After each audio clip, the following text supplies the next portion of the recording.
The hum of jet engines echoed like distant thunder across the glassy expanse of the international terminal, but it was the silence in her chest that roared louder. Nia adjusted the leash in her trembling hand, the small golden dog at her side as alert and wary as she was. She felt it before she saw it. Eyes, dozens of them, dragging across her skin like sandpaper, that sharp, slicing gaze dressed in fake politeness and sterile uniforms. Her boarding pass was crumpled at the edges from being checked one too many times, questioned one too many times, smiled at one too few. And then came the voice, clipped and cold, slicing through the air with the kind of authority that didn't ask questions. Passengers for Flight 208 to Chicago, begin boarding now. Nia moved with the rest, head high, steps measured, but inside she felt the ground tilt beneath her, as if the plane she hadn't even entered was already in freefall. She walked past the first-class line, past the hurried executives and spoiled influencers, toward the rear of the plane where people like her were expected to disappear. And that's when she saw her, the flight attendant. Blonde bun tight, like a noose at the back of her head, skin like cold marble, smile sharp as broken glass. The kind of woman who'd been handed the world and told it was hers to police. Her eyes found Nia and didn't move. Pets must be fully enclosed. "This is not a petting zoo," she snapped without preamble. Before even scanning the ticket, Nia opened her mouth to explain. The dog was a registered emotional support animal, with papers and everything. But the woman's eyes were already drilling past her voice, past her face, like none of it mattered.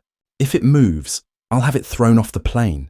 And that includes you, sweetheart." A dry chuckle from a nearby businessman followed, low and conspiratorial. Nia felt the heat rise in her chest, not the kind that burns, but the kind that freezes everything around it. Her hand tightened on the leash. Her dog let out the faintest whine, and she knew then, even before she stepped onto the plane, that something was going to break on this flight. She just didn't know yet who it would destroy first. The narrow aisle felt more like a tunnel than a passageway, its overhead bins looming like jaws ready to snap shut. Nia walked with careful precision, her small dog tucked under her arm now. Despite the weight of her bag on her shoulder and the pressure in her chest, eyes followed her like shadows, some curious, some amused, some laced with that quiet disdain that didn't need words. Row 27. She reached it just as the flight attendant from the gate, her name tag read Linda, stepped in beside her, too close, her perfume sharp and floral, masking something far more bitter. "You people always think the rules don't apply to you," she muttered under her breath, but just loud enough. Nia froze. "Excuse me?" Linda's smile came without warmth. "I said, animals go under the seat. You don't get special treatment." Nia tried to explain again, calmly, holding up the certificate from her bag, but Linda waved it off without even looking. "Paperwork or not, if that thing barks, I'll have you removed. There are standards on this flight." Her voice curled around that word, standards, like Nia didn't meet any of them. Passengers began to settle in around her, the sounds of zippers and overhead compartments slamming shut, mixing with murmurs that weren't quite whispers. A man 2 rows ahead glanced back and gave a tight-lipped smirk. The woman across the aisle subtly shifted her purse, as though the presence of Nia and her dog might somehow taint it. Linda watched all this like a conductor of silent approval, feeding off the small humiliations like crumbs. "I suggest you tuck that hair under a hood or something," she added. "We're trying to keep a professional atmosphere." Nia's fingers instinctively touched her curls, wild and full around her face, the ones her mother used to call a crown. The humiliation sat heavier than her carry-on, her throat tight but her eyes dry. She slid into her seat without a word, cradling the dog against her ribs like a shield. Linda didn't move immediately. She lingered, staring, the faintest sneer on her lips, then finally walked off, heels tapping like gunshots on the floor. Above them, the fasten seatbelt sign flickered on. But even without turbulence, Nia could feel the storm already rising. The cabin lights dimmed as the plane taxied toward the runway. But for Nia, everything remained glaringly bright. Every glance that lingered too long, every whispered laugh just out of earshot, every shift in a seat that wasn't about comfort, but about distance from her. Her dog, Peanut, trembled faintly against her lap, sensitive to her tension. She held him tighter, whispering reassurances into his fur, though her own breath was uneven. Linda passed down the aisle like a warden on patrol, pausing just slightly at Nia's row. "That animal is not allowed out of the carrier during takeoff. This is your final warning," she said, loud enough for nearby passengers to hear. Nia blinked. "He's not barking. He's calm. He's trained. You've seen that—" "I make the rules here," Linda interrupted sharply. "Not you, not some letter from a therapist, and not a dog." Her gaze narrowed. "Especially not a dog that came from who knows where with an owner who clearly thinks she's entitled to bend protocol." The woman beside Nia coughed into her hand, a smirk tugging at the corner of her lips. Someone 2 rows up pulled out a phone, pretending to text, but angling the camera slightly back. It was a new kind of cage, one built of stares, silence, and unspoken permission to degrade. Nia placed Peanut reluctantly into the soft-sided carrier beneath the seat, though he whined softly, pawing at the zipper. Linda waited, satisfied, then leaned in once more. "Don't cause a scene. People like you always try to turn everything into one." And just like that, she vanished down the aisle again, her steps unhurried, as though she'd merely offered a helpful instruction. The plane lifted off minutes later, but Nia felt no ascent, only weight. The air in her chest grew tighter, the cabin shrinking around her. She stared straight ahead, but her vision blurred, not from tears, but from the deep, crushing awareness that no one would stop what was happening. Because to them, it wasn't happening. It was normal, acceptable, quietly sanctioned. She could hear Peanut breathing fast, frightened and muffled beneath her feet, and for a moment, she hated that she'd brought him here, hated that she believed for 1 second that they would just let her fly in peace. But most of all, she hated how calm Linda looked as she poured wine for a first-class passenger, as if she hadn't just humiliated someone for sport, as if she hadn't planted the first seed of something much darker. And the worst part? The flight was only beginning. Let's take a brief pause. If you've made it this far, take a moment to let us know in the comments where you're listening from. Have you ever experienced anything like this yourself, or witnessed it happen to someone else? Stories like these aren't just fiction for many people, and if you want to keep following along, make sure to subscribe so you don't miss what's coming next. Now, we continue. The plane had settled into a heavy silence, broken only by the occasional chime of the seatbelt sign or the rustle of snack wrappers. But Nia's mind throbbed with the noise of every indignity. She shifted in her seat, careful not to disturb Peanut, who whimpered quietly from beneath her, trapped and unseen. Just like her. Linda returned, her face a picture of manufactured concern as she leaned slightly over Nia's row, her voice coated in that syrupy sweetness used to mock, not to comfort. "We've had some complaints about an odor," she said, wrinkling her nose theatrically as she glanced down at the carrier. "It's very important we maintain a pleasant environment for all our passengers." A few heads turned. Nia sat frozen, disbelief and rage burning through her veins. Peanut was freshly bathed, cleaner than half the cabin, but Linda's accusation was not about hygiene. It was about something dirtier, something older than either of them. The woman across the aisle gave a small, exaggerated sniff and leaned farther into her window, her body language a performance designed to wound. "Maybe next time, leave the street pets at home," muttered a man 2 rows ahead, not even bothering to lower his voice. Nia's hands gripped the armrests until her knuckles ached. She wanted to stand, to scream, to tell them all what this really was. But the invisible walls of the airplane pressed in on her, 1,000 unspoken threats wrapped inside every polite smile and lowered gaze. Linda straightened with a triumphant glint in her eye, a final jab disguised as a warning. "If it becomes a health concern, we'll have no choice but to remove you upon landing." And just like that, she was gone again, leaving a trail of silent judgment in her wake. Nia sat back slowly, feeling the pulse in her throat hammer against her skin. She looked down at the carrier where Peanut stared up at her, his eyes wide and trusting, unaware of the cruelty being spun around them. Nia closed her own eyes for a long moment, breathing through the thick knot in her chest. She told herself it was almost over. Just a few more hours. But deep down, she knew that when people like Linda decided you didn't belong. Time didn't heal anything. It only sharpened the blade.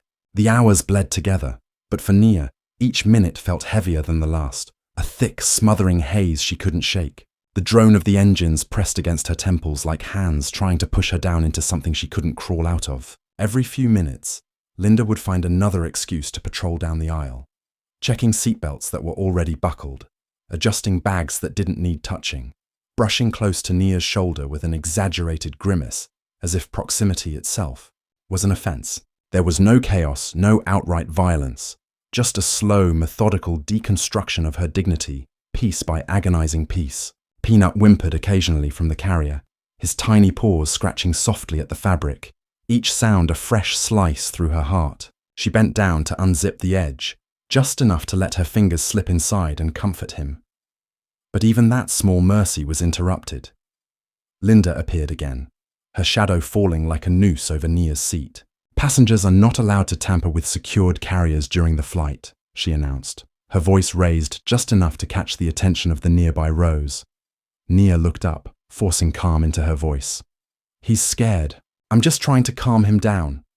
Linda folded her arms, tilting her head with a mockery of concern. "If you can't comply, we'll have to assume you and your animal pose a safety threat." Her words dropped like stones, cold and deliberate. A man across the aisle, older, with a crisp polo shirt and a golf magazine in his lap, chuckled quietly. "Rules are rules," he said, not looking at her but looking through her, the way people do when they no longer see you as human. Nia's chest constricted. Every muscle in her body begged her to fight back, to stand up, to scream, but she could already see the outcome. If she raised her voice, she would be the threat. She would be the disruption, not the woman who humiliated her at every turn, not the passengers who smirked and whispered. It would be her. Always her. She withdrew her hands slowly, zipping the carrier shut again until Peanut's cries were muffled into near silence. Linda smiled then, a small, satisfied curve of the lips, like a chess player who had just cornered her opponent, and moved on without another word. The plane vibrated gently with turbulence, but Nia hardly noticed. Her mind was caught in a looping spiral of past memories, other rooms, other moments, other faces twisted in the same condescension. The teacher who questioned if she could actually afford the field trip, the store clerk who followed her through every aisle, the manager who explained, very kindly, that she didn't quite fit the company culture. And now here, 30,000 feet above the ground, suspended in a metal coffin with nowhere to run, nowhere to hide, and no one willing to see her pain. Hours dragged like chains. When the attendants finally came through offering water and snacks, Linda skipped her without pause, moving on to the next row as if Nia simply didn't exist. Nia opened her mouth instinctively, but the passenger next to her, an older woman with thin, pressed lips, shifted sharply, pulling her bag closer into her lap, like Nia might reach over and steal it. The insult was clear, the message louder than words. "You are not welcome here. You will never belong." By the time a second attendant, young, nervous, and very clearly under Linda's thumb, came by with the beverage cart, Nia was parched. She asked softly for a cup of water. The girl nodded, hesitant, but before she could hand it over, Linda's voice barked from behind. "Make sure it's sealed. Some passengers tend to be careless." The cup was placed before Nia like a favor, not a service. The plastic rim cracked slightly under her trembling fingers as she took it. Peanut stirred, letting out a soft, distressed yelp. It was enough. Too much, apparently. Linda was back almost instantly, crouching down to Nia's level, her voice syrupy but deadly beneath the surface. "This is your second warning," she hissed. "Any more disturbances, and we'll have to report you to the captain. A cabin disturbance is a federal offense. You could be detained." She let the word linger. Detained, heavy with all the menace she couldn't legally say out loud. Nia's heart hammered against her ribs so violently she thought her bones would crack. She nodded, mute, swallowing down everything she wanted to scream. Other passengers murmured now, a low undercurrent of judgment swelling around her. She caught fragments. People like that. Should have stayed home. Always looking for trouble. Each word peeled another layer off her skin, leaving her raw and bleeding inside. She tucked her body tighter into the seat, willing herself to disappear, to shrink so small she would slip through the cracks in the floor and vanish into the sky. At some point, the man across the aisle pulled his mask down to sip his drink and sneered at her. "Bet she's going to sue the airline," he muttered, as if she couldn't hear, as if she wasn't right there, breathing the same air, paying the same ticket price. Another chuckle followed, another nod of agreement. The acceptance of her dehumanization was casual, effortless, as easy as flipping a page in a magazine. Linda paced the aisle like a queen surveying her kingdom, occasionally stopping to flash reassuring smiles at passengers who had learned the real rules of the plane. Keep quiet, keep in line, and never question the woman who policed the sky. Only once did Nia meet her gaze. And in that brief clash of eyes, she saw it. The gleam of satisfaction, of someone who enjoyed watching others crumble beneath the weight of small, relentless cruelty. It was a game to her, a performance. Nia turned her face to the window, blinking against the burn in her eyes. Far below, the clouds stretched endlessly, pure and untouched. Up here, she was closer to heaven than she'd ever been. And yet, she had never felt further from salvation. The captain's voice crackled over the intercom, announcing mild turbulence ahead, asking everyone to remain seated. Nia barely heard him. Her entire world had shrunk to the small space she occupied, a space that no one wanted her to claim. She pressed her forehead to the cool plastic wall, letting the vibrations of the plane hum against her skull. If she stayed perfectly still, maybe she could survive it. Maybe the walls would hold. Maybe the hatred wouldn't drown her. But deep down, she knew something had already cracked wide open, and there would be no stitching it back together. The soft hum of the plane's engines did nothing to soothe Nia. In fact, every passing moment felt like the pressure was only increasing, the atmosphere heavier, the air harder to breathe. She could feel every eye that wasn't even looking at her, but was still turned her way, judging, wondering, assuming. It wasn't just Linda anymore. It was everyone. The whispers had started to blend together, forming an unrelenting noise in her head. Another hour passed. Every minute stretched as if it were an hour. Every second a brushstroke on the canvas of her growing frustration. Peanut, now fully aware of the tension that surrounded them, shifted in his carrier beneath her seat.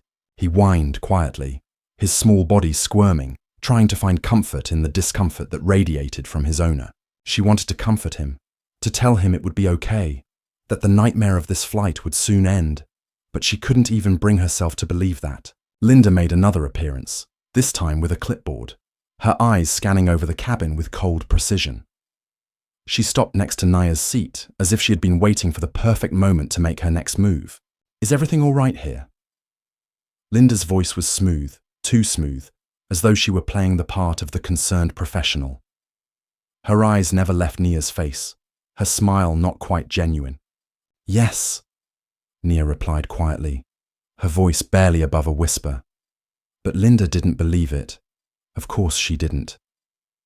Nia could see the way Linda's eyes narrowed, that flash of judgment, that thinly veiled disdain that crept in like a shadow. The room was already filled with 1,000 unspoken questions. Why had she even gotten on the plane? Why couldn't she just disappear into the background like everyone else? Linda leaned in closer, too close, so close that Nia could feel her breath on her skin. "We're doing our best to accommodate everyone," Linda said, loud enough for the people nearby to hear. "But there are limits, you know? Some people just don't understand what's appropriate in public spaces." Nia swallowed, the heat in her chest rising, a burning anger clawing at her insides.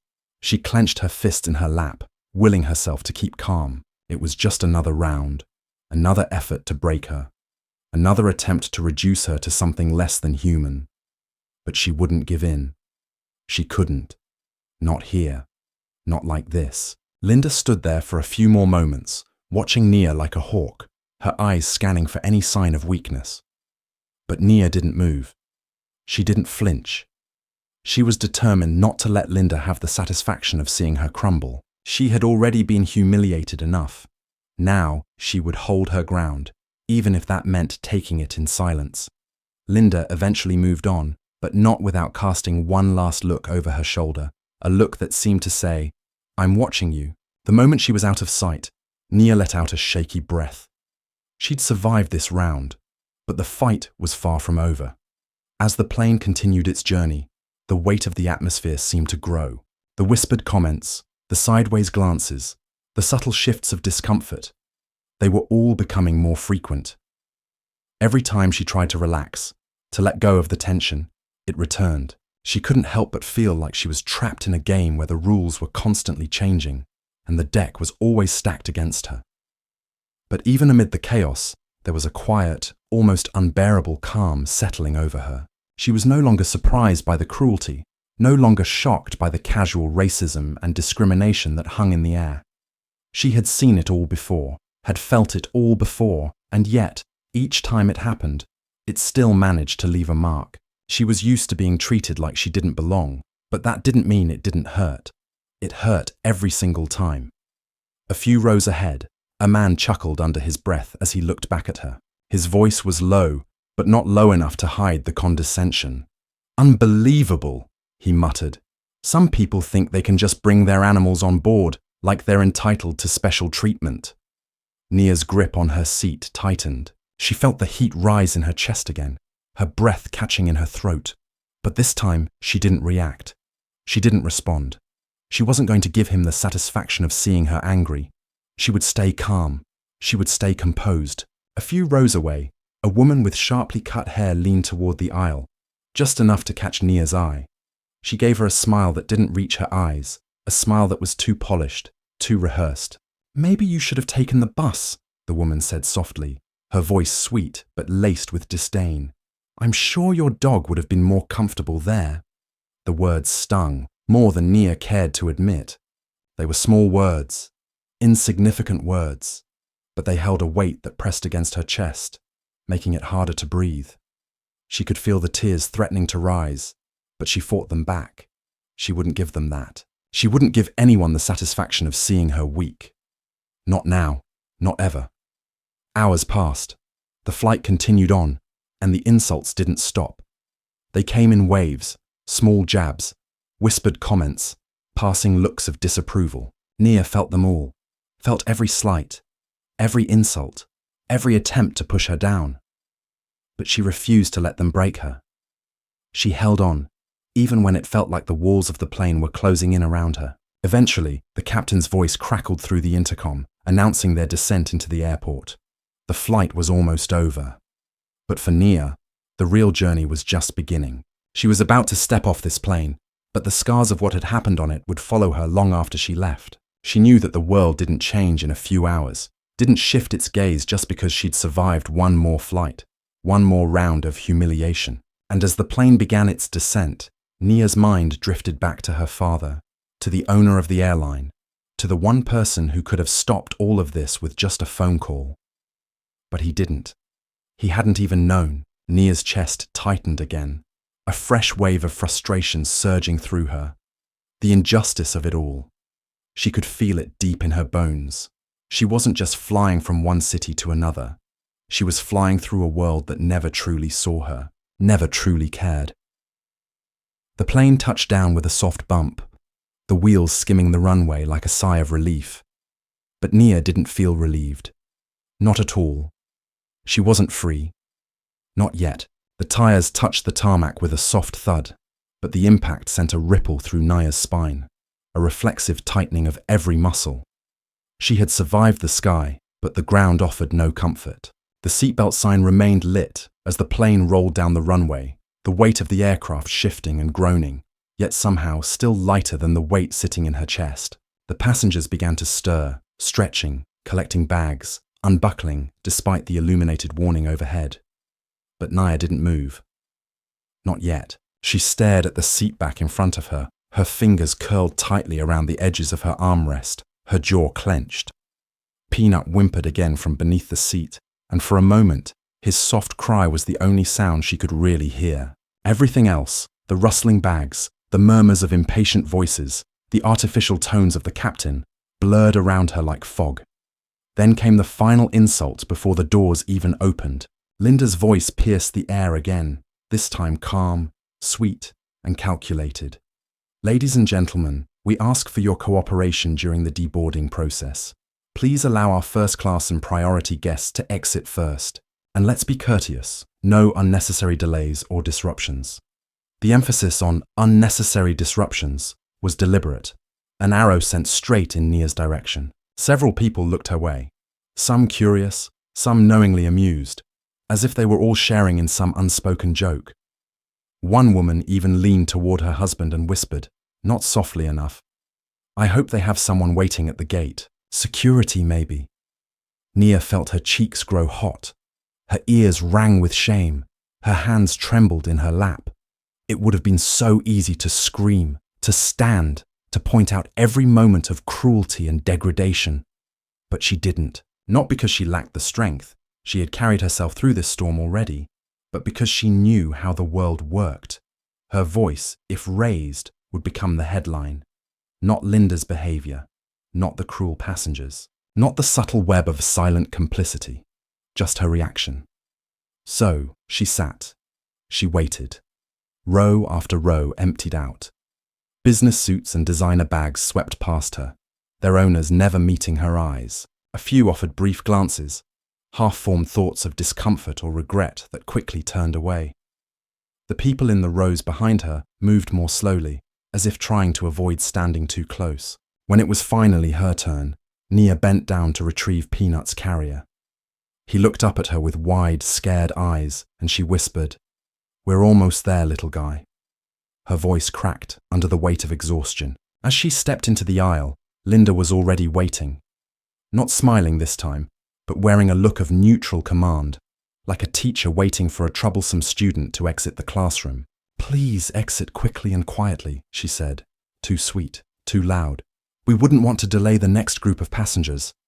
It wasn't a request, it was a warning, a reminder that Nia was not like the others, that she had already occupied too much space, too much attention, too much air. Nia didn't reply. She walked. The jet bridge was dim and quiet, a narrow hallway of steel and stale air. As she moved forward, she noticed two uniformed airport employees standing at the gate, security or ground staff, she couldn't tell. Their presence made her pulse quicken.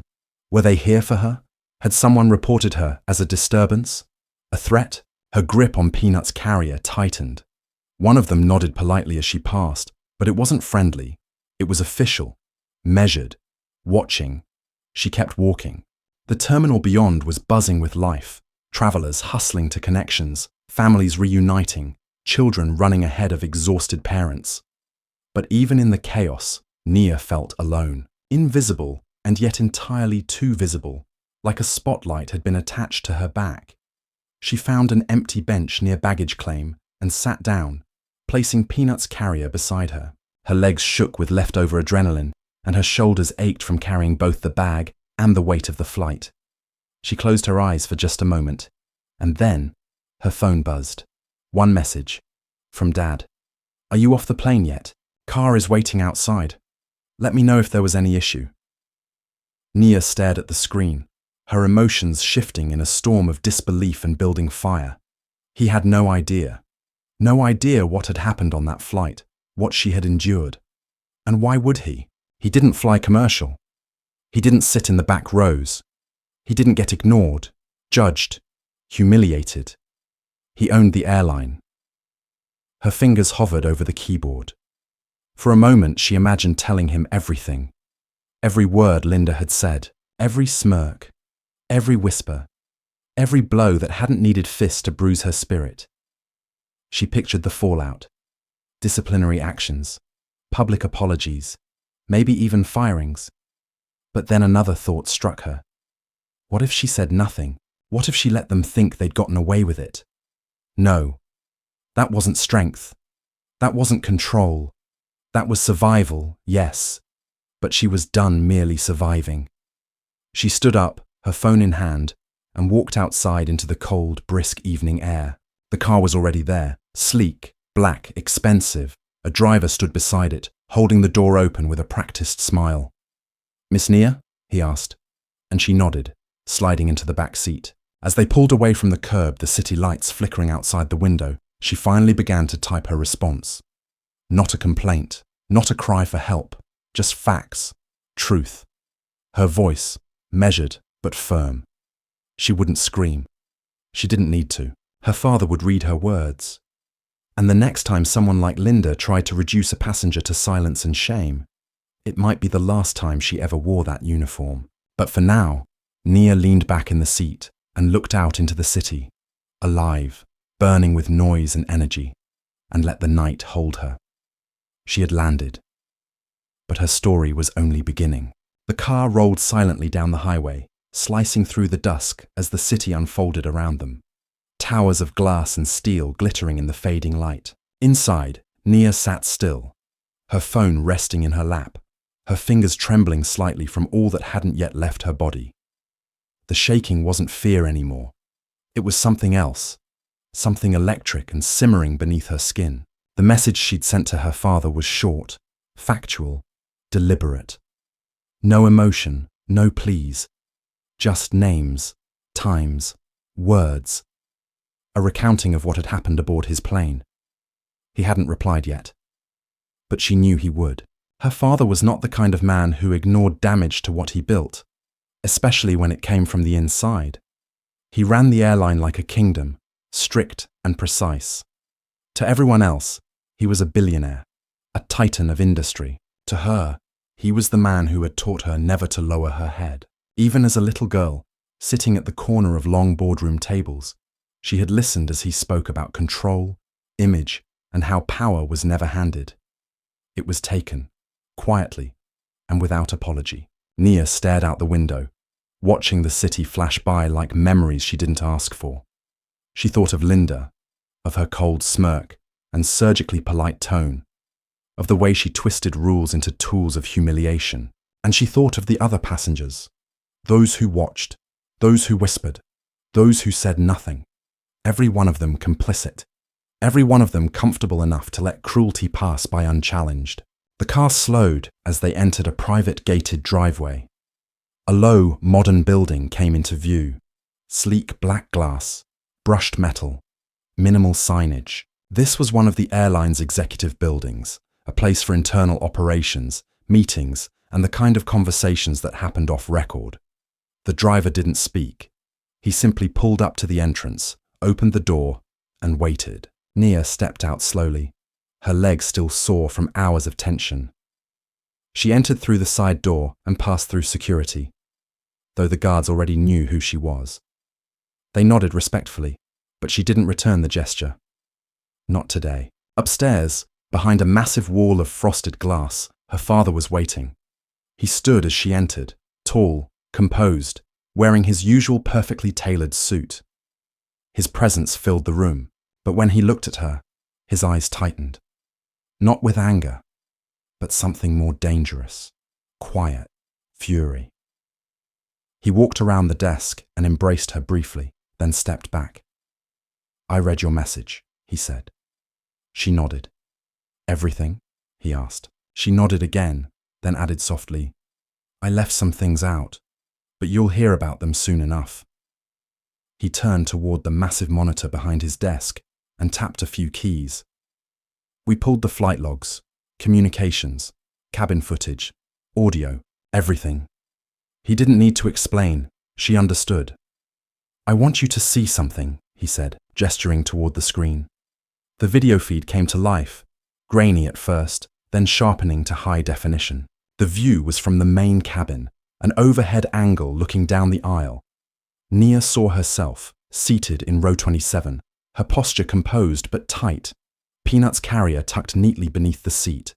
And then, Linda entered the frame. It was surreal watching it from this angle, as though it had happened to someone else. She watched as Linda leaned into her seat, her mouth twisting around words that couldn't be heard. But the transcript appeared along the bottom, pulled from audio logs. Nia read the words she remembered so well. "If it moves, I'll have it thrown off the plane. And that includes you, sweetheart." Nia glanced at her father. His jaw clenched. The footage continued. Other angles now. Passenger reactions, micro-expressions, smirks, A few pulled-back camera shots showing how others leaned away from her, distanced themselves, created space between her and their comfort. And there, clear as daylight, were the moments she'd described. The false odor complaint, the ignored drink request, the dismissive glances. The humiliation wasn't subtle. It was choreographed. The video paused. For a moment, no one spoke. Then her father said, "She didn't know who you were." Nia turned to him slowly. "And if I were anyone else, would it matter less?" His silence said everything. "She knew exactly what she was doing," Nia said, her voice low but controlled. "And she's probably done it before." Her father sat down slowly, fingers steepled under his chin. "There are protocols, procedures for review. She didn't follow any of them." "I know." His voice was ice. "She's already been suspended pending formal investigation." Nia nodded but didn't smile. "I want you to understand something," he continued. "This airline has thousands of employees. Most are professionals, but when someone wears this uniform and uses it to hurt, to humiliate, especially with intent," he paused, "that uniform becomes a weapon, and I won't allow it." Nia looked away, her thoughts racing. This wasn't just about one woman on a power trip. It was about who the rest of the plane allowed her to be. Her father leaned forward. "Do you want to speak publicly?" She thought for a long moment. "Not yet." He nodded. "I don't want a statement," she said. "I want a reckoning." There was silence again. Then he stood. "Come with me." They took the elevator down to a separate wing, HR and operations, far from the polished conference rooms. Here the walls were plainer, the lights colder. They stopped at a door labelled simply Employee Review. Inside, Linda sat at the table.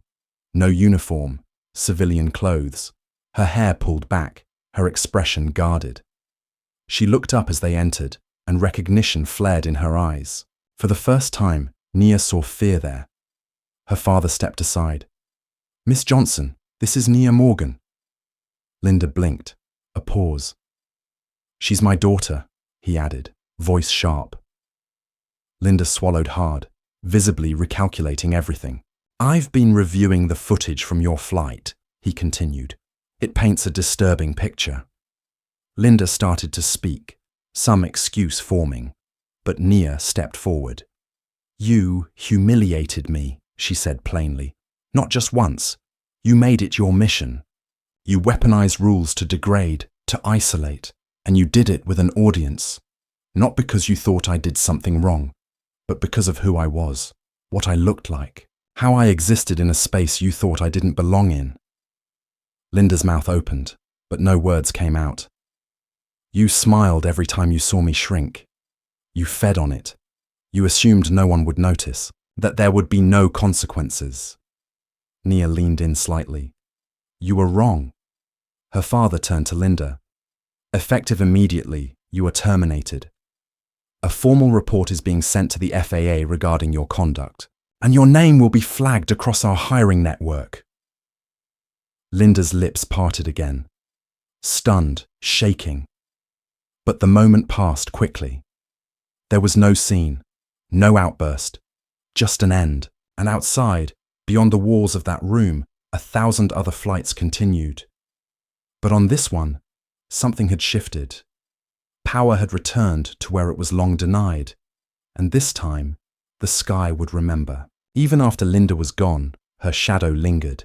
Termination was not the end, it was only exposure. For Nia, the weight hadn't lifted, it had merely shifted. She had won something. Yes, a rare confrontation, accountability served cold and formal, but victory didn't erase the bruises beneath the surface.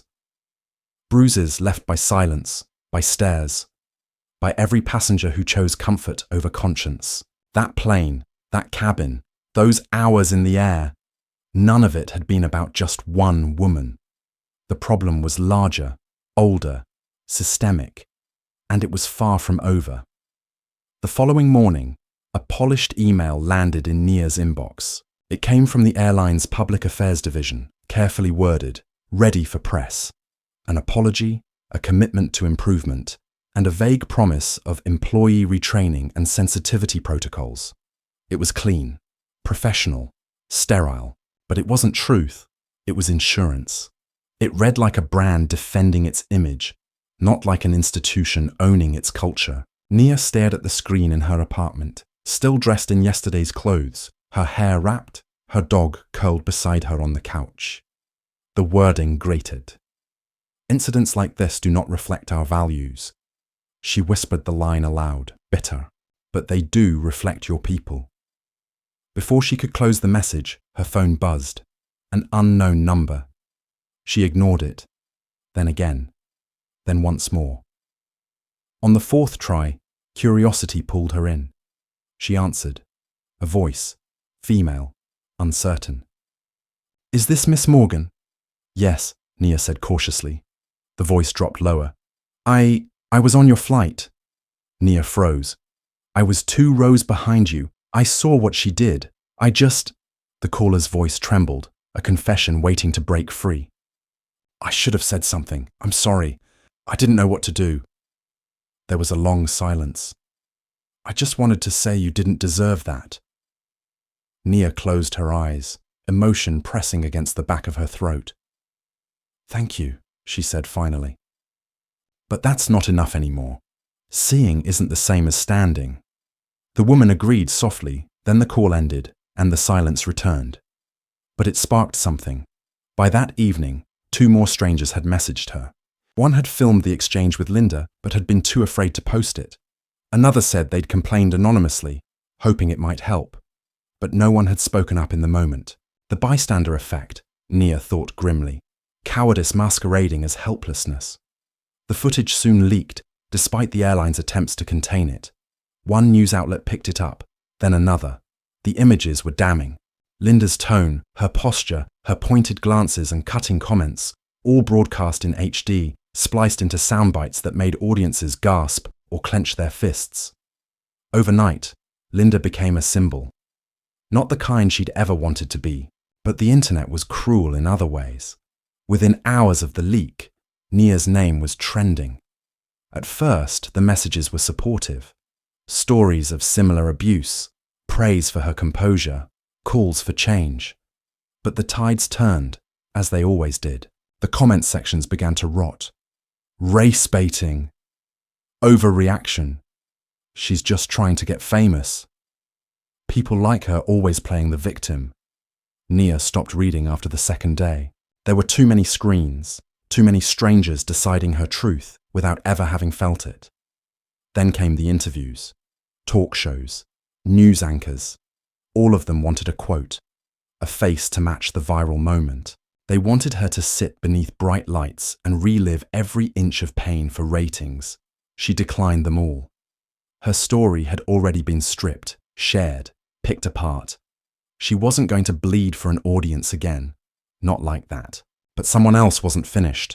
The airline union issued a statement, carefully phrased but unmistakably defensive. It questioned whether the footage had been edited out of context, and whether Nia's presence on the flight had caused distress among other passengers.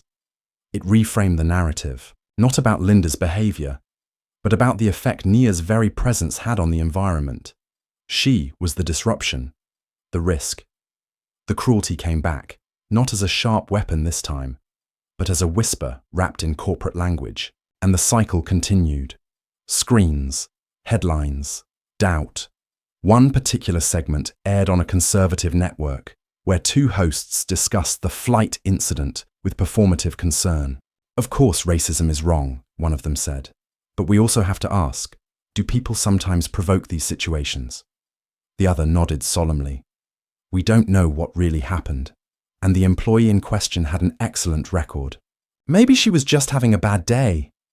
Nia watched the clip late at night, in the dark, her face blank. She didn't feel rage anymore, only exhaustion. The same exhaustion that weighed on every person who had ever had to explain, defend, or justify their existence to those who never questioned their own. It wasn't just about Linda anymore. It was about the world that saw people like her and asked, what did you do to deserve this? She knew what needed to happen next. She called a meeting with her father. It wasn't held in a boardroom or executive office, but at his home, in the quiet garden he rarely used. He sat in a chair across from her, reading glasses on, the printout of the latest headlines folded in his lap. "I don't want another polished statement," Nia said without preamble. He looked at her carefully. "What do you want?" "A shift, a visible one." His brows furrowed slightly. "Go on." "I want every single flight attendant retrained. Not in some 1-hour online course, in person, with accountability." He nodded. "And I want your new diversity chief. Hire one if you haven't, reporting directly to you. Not some middle executive who'll bury complaints under metrics." More nodding. "And," she said finally, "I want her seat. Linda's. I want to fly her route. I want me in that uniform." Her father leaned back, studying her. "To prove a point?" "No, to be the point." He said nothing for a long time. Then he picked up the phone. A week later, Nia stood in front of a mirror in a staff locker room, dressed in the same uniform Linda once wore, navy blazer, silver wings, polished shoes. It didn't feel like victory. It felt like responsibility. She pinned the badge to her chest, not for show, but as a reminder. As she stepped onto the jet bridge and greeted passengers with a practiced smile, some looked at her with surprise, some with discomfort, but many smiled back. Some with curiosity, some with quiet respect, but Nia didn't need their approval. She had already taken the sky back. And this time, no one would fly above the truth. The cabin lights dimmed to a soft gold glow as the plane leveled out at cruising altitude. Nia stood at the front of the aircraft, the same aisle she had once walked as a passenger, now wearing the same uniform that had been used to humiliate her. Her voice came steady over the intercom, welcoming everyone aboard Flight 312. No one in the cabin knew her story. To them, she was just another attendant, another polite smile, another set of wings. But behind her composure lay every bruise, every glare, every whispered insult ever spoken in silence.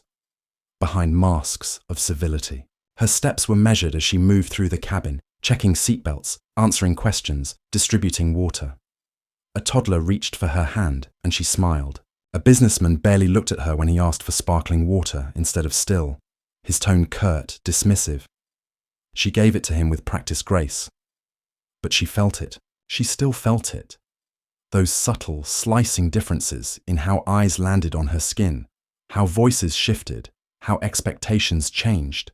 She was not Linda, but some passengers expected her to be less. In the rear galley, another attendant leaned in toward her, unaware. "You speak so well," she said. "You don't sound like, you know." Her voice trailed off like a compliment falling apart in midair. Nia gave a tight nod. She knew exactly. That sentence, unfinished, had 1,000 sisters. She'd heard them her whole life. So articulate, so well-dressed, so professional. Each one meant to praise, each one carrying a blade behind its smile. Later in the flight, a woman in the aisle seat raised her hand. "Excuse me," she said. "Can I speak to a real flight attendant?" Nia blinked. "I'm part of the crew, ma'am." "No, I meant, you know, someone in charge." Nia held her breath for a second too long. "I'm in charge of this section." The woman's lips pursed. "Okay, but I'd still prefer someone else." Nia said nothing. She simply walked away, dignified, quiet. But her hands trembled at her sides. The insult was sharp, but not new. This was the kind of racism that wore a cardigan, crossed its legs, and smiled while it sliced. The kind that left no marks but still made you bleed. In the last hour of the flight, an older man near the front asked if she could take his trash as she reached out her gloved hand. He held the cup for a second longer, looked her in the eyes, and said, "I didn't think they let your kind work up here." He smiled after the words, like it was a joke. She took the cup without a word and walked back to the galley. The weight of the moment pressed on her lungs, heavier than any turbulence. She leaned against the wall, trying to steady her breathing. Not again, she thought. But it was again, always again. The irony was brutal.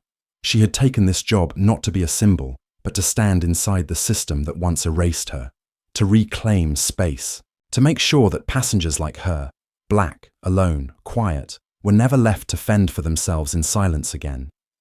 But even here, with wings pinned to her chest, the storm followed. The uniform didn't shield her. It simply made her a more visible target. Still, she returned to the aisle. Still, she smiled. Still, she served.